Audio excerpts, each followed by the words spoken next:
নমস্কার, আপনার পরিচয়? আমার নাম সুমন কর্মকার।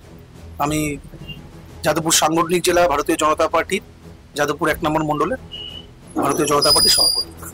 আজকে মেনলি আপনার কাছে আসা এই অবজেক্টিভটা নিয়ে যে আপনি হয়তো জানেন যে বিবেক অগ্নিহোত্রী একটা সিনেমা বার করছে বেঙ্গল ফাইলস নামে।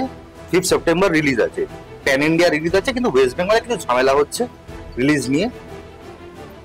বিবেক অগ্নিহোত্রীর কথায় যে তিনি সিনেমাটা বানিয়েছেন 16 আগস্ট 1946 এর সত্য ঘটনা অবলম্বন, কিন্তু আজকের ডেটে 16 আগস্ট কি হয়েছিল এটা যদি সিম্পলিফাইড ওয়েতে আপনি আমাদের দর্শকদের একটু বুঝিয়ে দেন।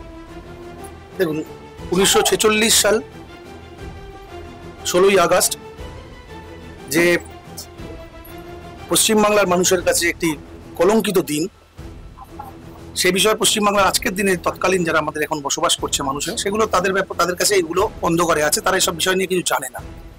তার একটাই কারণ যে সেই সময় যে সরকারটি ছিল ভারতবর্ষের, তখন অখণ্ড ভারত ছিল, তখন দেশ ভাগ হয়নি, পাকিস্তান হয়নি, বাংলাদেশ হয়নি। তো তখন যে সরকারটি বা যাদের উপর ভরসা করে প্রত্যেকটা মানুষ যার উপর ভরসা করেছিল, সে সময় কংগ্রেস সরকার দায়িত্বে ছিল, ন্যাশনাল কংগ্রেস, আমরা জানি জাতীয় কংগ্রেসের সম্পর্কে। সে সময় স্বয়ং গান্ধীজি উপস্থিত ছিলেন। তো এই যে ঘটনাটা আমাদের 16ই আগস্টে যে পশ্চিমবাংলার মাটিতে ঘটেছিল, একটাই কারণ যে সেই সময় যে পাকিস্তানের দাবি করেছিল, যে মেন নেতৃত্ব দিয়েছিলেন পাকিস্তান দাবি করার জন্য, তার নাম হচ্ছে মোহাম্মদ আলী জিন্নাহ। তিনি এক কথা বলেছিলেন যে পাকিস্তান যদি কলকাতা না পায় তাহলে ওই পাকিস্তানের কোনো মূল্য থাকবে না, পোকায় কাটা পাকিস্তান হবে। তো আগাগোড়াই মোহাম্মদ আলী জিন্নাহ, সেই সময় যিনি প্রধানমন্ত্রী ছিলেন বাংলার, সেই সময় প্রধানমন্ত্রী বলা হতো, সুরাবর্দী, আপনারা শুনেছেন নামটা নিশ্চয়ই। সেই সুরাবর্দীর নেতৃত্বে 16ই আগস্ট ছিল হচ্ছে শুক্রবার, বিকেলের নামাজ পড়ার পরে ঘোষণা করা হয়েছিল যে এখানে ডিরেক্ট অ্যাকশন চলবে, মানে সরাসরি প্রত্যাহার। কাদের ওপর করবে হচ্ছে হিন্দুদের ওপরে। কারণটা কি?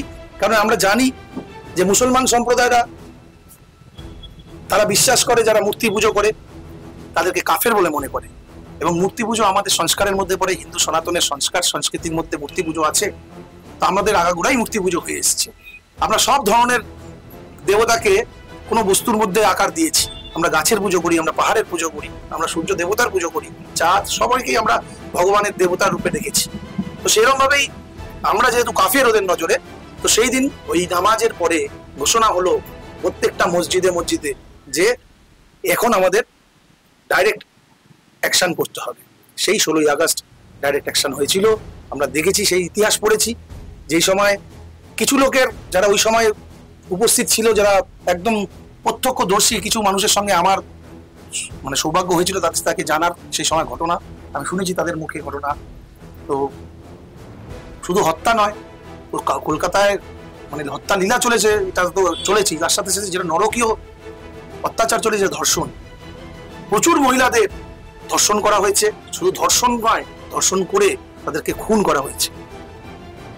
তো এইগুলো আসল জিনিসগুলো ইতিহাসের যদি আমরা না জানতে পারি, একটা জাতি তার যে লড়াই, তার উপরে যে আক্রমণ নেমে এসছে বিদেশি শত্রু দ্বারা, তার সম্পর্কে যদি আমরা না জানতে পারি, এই 2025 সালে আজকে জেনারেশন যেটা আমরা ছেলেরা আছি, যুবক যুবতীরা আছি, তারাও এই অন্ধকারেই আছে।